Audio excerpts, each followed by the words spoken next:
नमस्कार बच्चों, स्वागत है हमारे यूट्यूब चैनल एग्जामोफोबिया में। और आप लोग कैसे हैं? आशा है स्वस्थ होंगे, मस्त होंगे।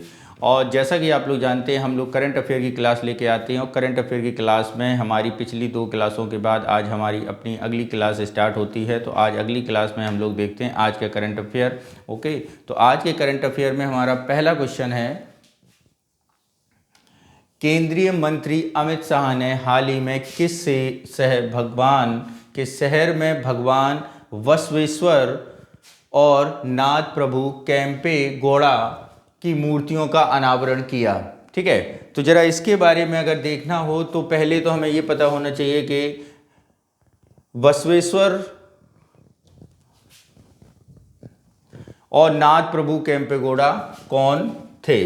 ठीक है, तो जरा इसके बारे में देखते हैं। तो सबसे पहले तो इन भगवान के बारे में जानते हैं। तो ये हमारे कर्नाटक में हुए समाज सुधारक थे। अगर हम बसवेश्वर के बारे में बात करें तो बसवेश्वर कर्नाटक के लिंगायत संप्रदाय से रिलेटेड हैं और इन्होंने सोसाइटी में सामाजिक सोशल जस्टिस और समानता को बढ़ावा देने के लिए काम किया था। ठीक है, ऐसे ही अगर हम नाथ प्रभु केम्पेगौड़ा के बारे में जानें तो नाथ प्रभु केम्पेगौड़ा ने कर्नाटक के फ्रीडम फाइटर थे। कौन थे? फ्रीडम फाइटर थे। और कर्नाटक में गुड गवर्नेंस के लिए उन्होंने काफ़ी संघर्ष किया और वहाँ पर स्वतंत्रता के लिए काफ़ी संघर्ष किया था।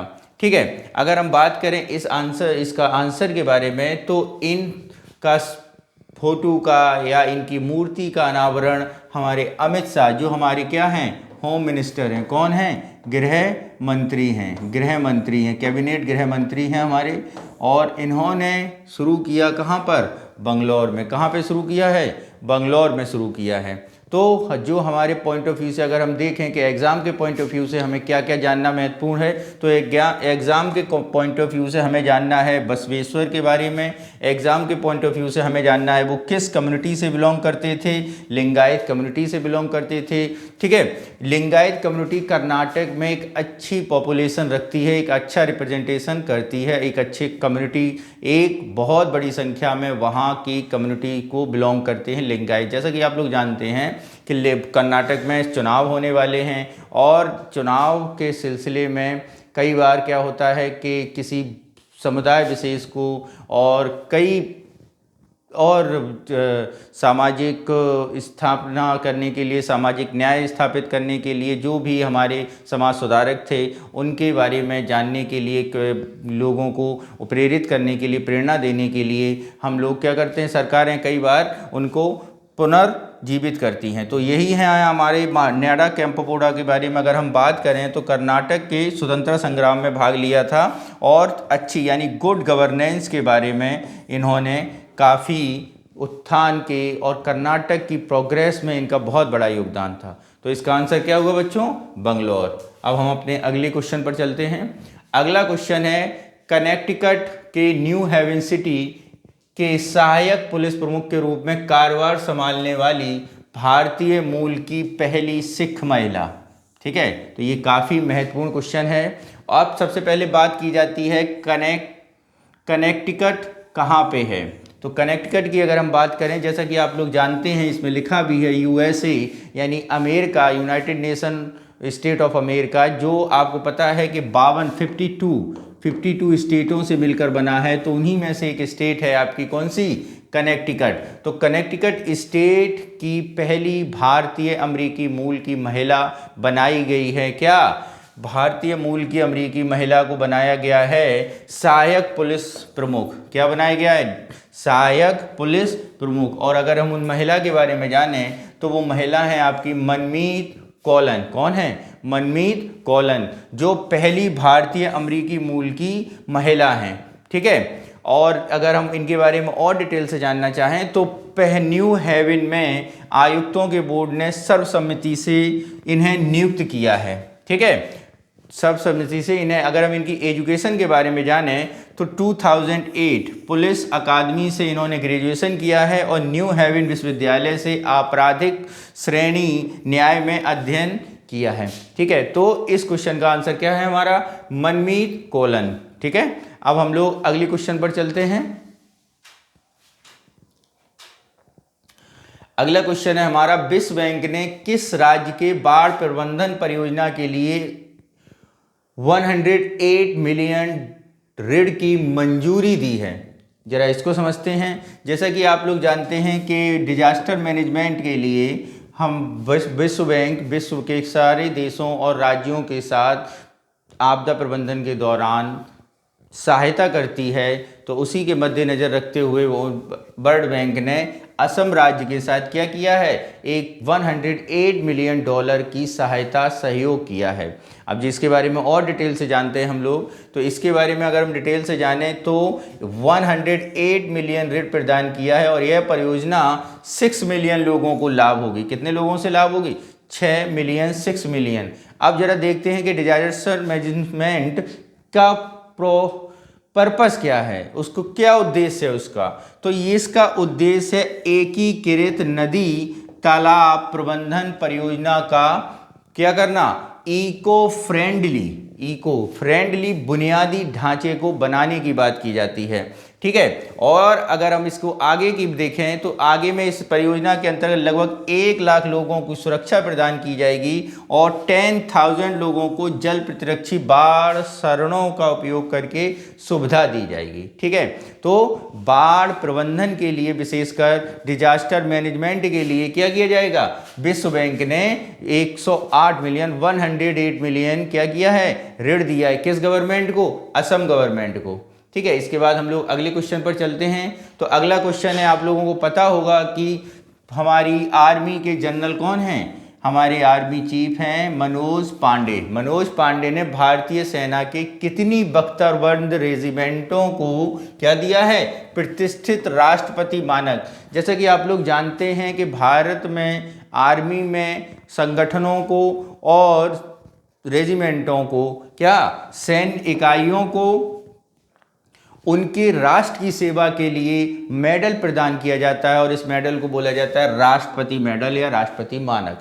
जरा देखते हैं इसमें, अगर हम देखें तो इसमें मनोज पांडे ने कितने को दिया है, 4 बख्तरबंद रेजिमेंटों को प्रतिष्ठित राष्ट्रपति मानक दिया है। जरा इसके बारे में जाने कि कौन कौन 4 प्रतिष्ठित हैं। तो सबसे पहला है आपका 49 armed regiment, 51 armed regiment, 53 armed regiment और 54 आर्म्ड रेजिमेंट। यानी 49, 51, 53 और 54 रेजिमेंट को दिया गया है और राष्ट्रपति मानक या राष्ट्रपति निशान प्रदान किया गया।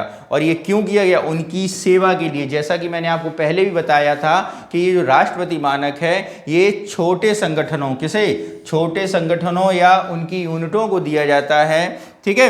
और अगर हम बात करें कि व्हाट इज बख्तरबंद क्या है, तो बख्तरबंद हमारी क्या है, बख्तरबंद भारतीय सेना की प्रमुख लड़ाकू हथियारों से लैस एक इकाई है। ठीक है। कैसी है? प्रमुख हथियारों से लैस एक हमारी क्या है, इकाई है। इसके बाद हम अगले क्वेश्चन पर चलते हैं। अगला क्वेश्चन हमारा है प्रीपेड पेमेंट इंस्ट्रूमेंट। जैसा कि आप लोग जानते हैं कल ही एक सिफारिश की गई है और आपने न्यूज़पेपरों में पढ़ा होगा कि यूपीआई में यदि आप 2000 से ऊपर पेमेंट करते हैं तो क्या होगा, तो सरकार उस पर कुछ सरचार्ज लेगी। तो जरा इसके बारे में डिटेल से जानकारी लेते हैं। तो सबसे पहले इसका आंसर देख लेते हैं।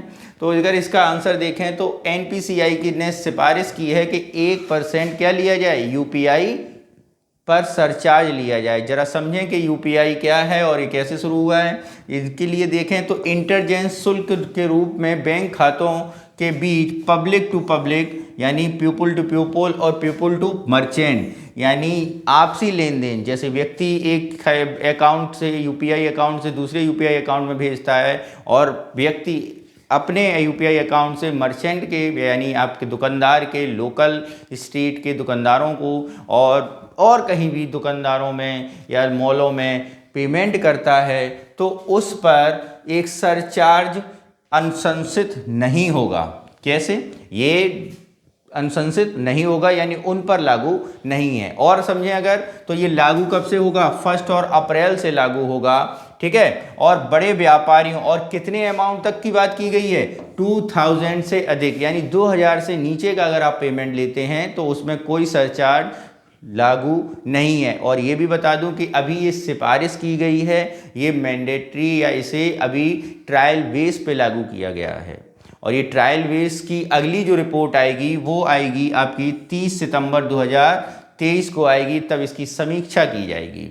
ठीक है, तो अगर हम और देखें तो इसमें सिफारिश में और क्या कहा गया है कि कुछ श्रेणियों पर 0.5% से कम इंटरचार्ज रखा जाए और कुछ श्रेणियों पर उससे ज़्यादा रखा जाए। समझ में आया? तो कितना सरचार्ज किया गया है? 1% सरचार्ज किया गया है।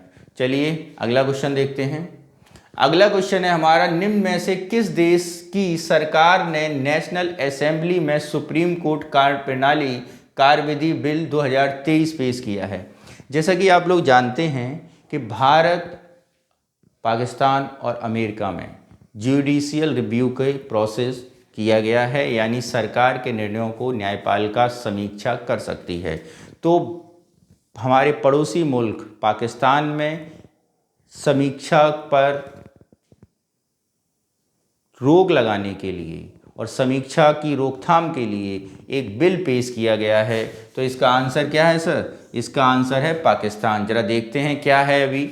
तो पाकिस्तान के कानून मंत्री ने 28 मार्च 2023 को यह बिल पेश किया है। और जो स्वतः संज्ञान लेने का विवेकाधीन शक्ति, मैंने आपको बताया था कि स्वतः संज्ञान लेती हैं भारत और पाकिस्तान में, तो उस विवेकाधीन शक्ति की इसको सीमित करने के लिए ध्यान देना, क्या करना है, उसको लिमिटेड करने के लिए ये बिल पेश किया गया है। और ये बिल पेश के बाद अगर वो पास हो जाता है वहाँ की नेशनल असेंबली में, तो फिर वहाँ की न्यायपालिका स्वतः संज्ञान लेने के लिए उसकी शक्तियाँ क्या हो जाएंगी? कम हो जाएंगी। अब वहाँ हम नेशनल असेंबली समझें तो जैसे हमारे यहाँ लोकसभा और राज्यसभा मिल के संसद का निर्माण हुआ है, वैसे ही वहाँ पे भी national assembly is equal to lower houses, यानी वहाँ का निम्न सदन क्या कहलाता है? नेशनल असेंबली कहलाता है। ठीक है, पाकिस्तान की नेशनल असेंबली संसद का कौन सा सदन होता है? निचला सदन होता है। अगला क्वेश्चन देखते हैं। तो अगला क्वेश्चन हम देखते हैं कि भारत में किस आईआईटी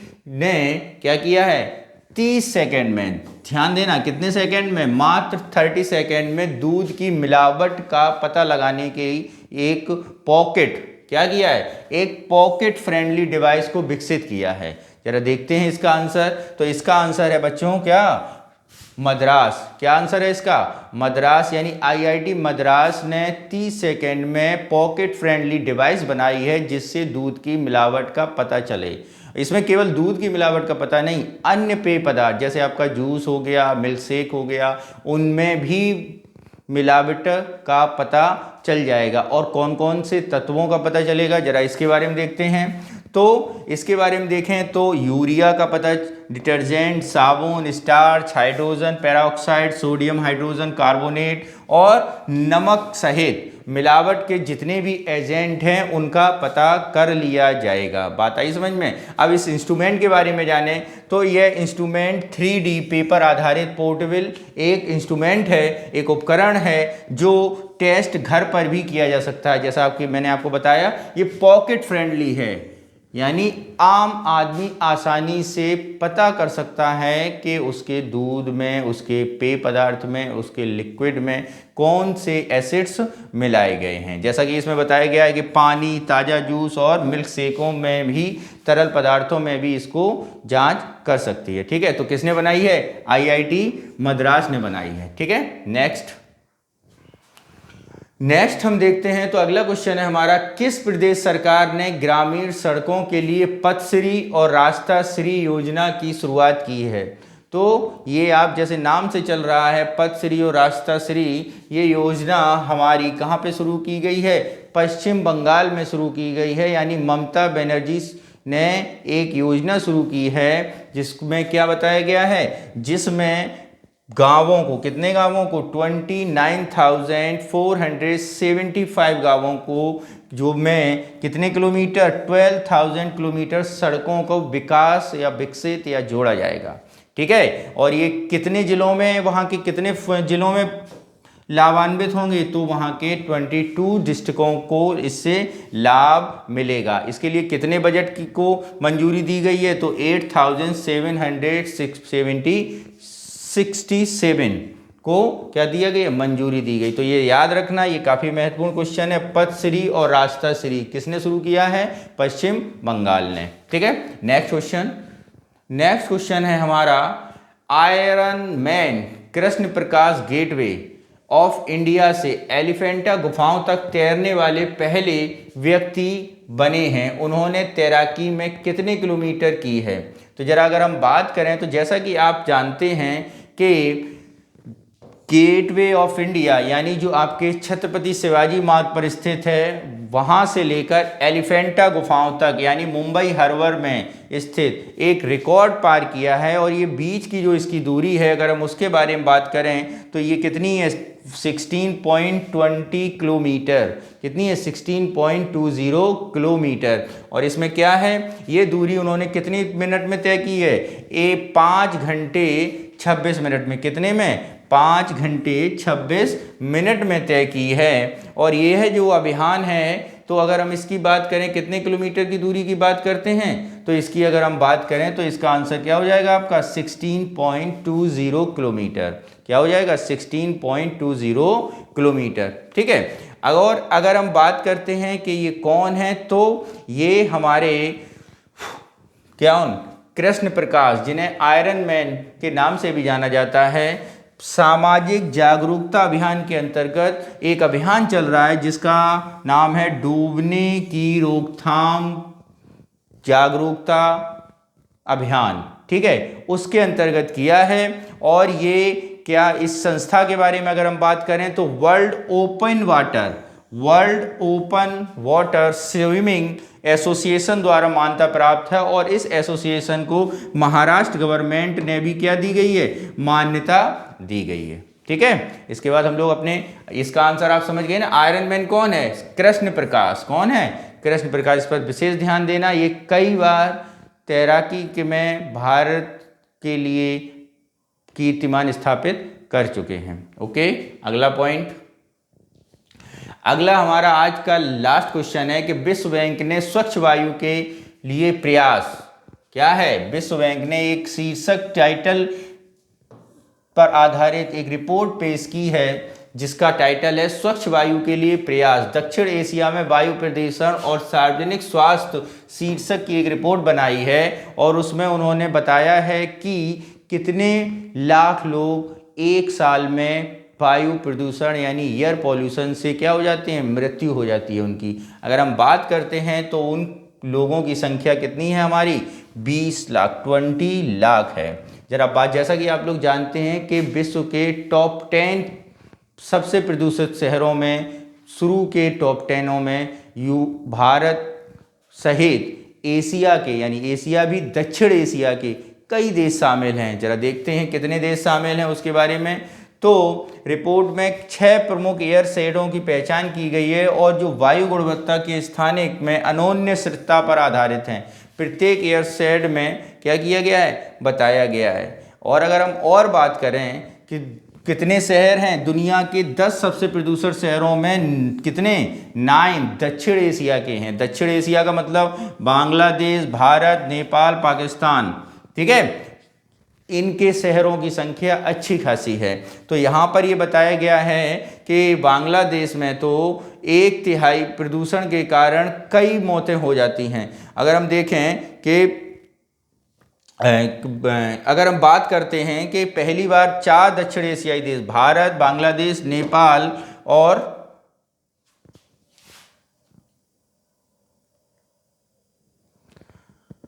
इसकी अगर हम बात करें तो, रुकना जरा,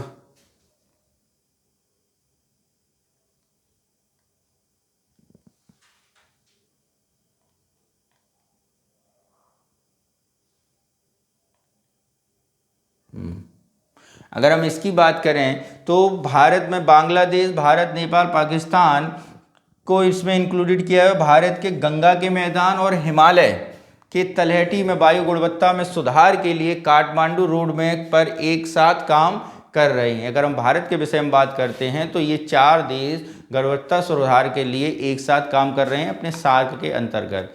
ठीक है। तो ये आज का करंट अफेयर है और इससे रिलेटेड आपको करंट अफेयर हमारे टेलीग्राम चैनल में इसका लिंक मिल जाएगा, तो आप वहाँ से PDF डाउनलोड कर सकते हैं। ओके, और आज शाम को हमारी यूपी स्पेशल के लिए UP current affair classes start होने वाली है, तो ज़रा आप उसको भी ध्यान से देखें, जो आपके यूपी PCS के आगामी एग्ज़ाम के लिए काफ़ी महत्वपूर्ण होगी। नमस्कार, जय हिंद।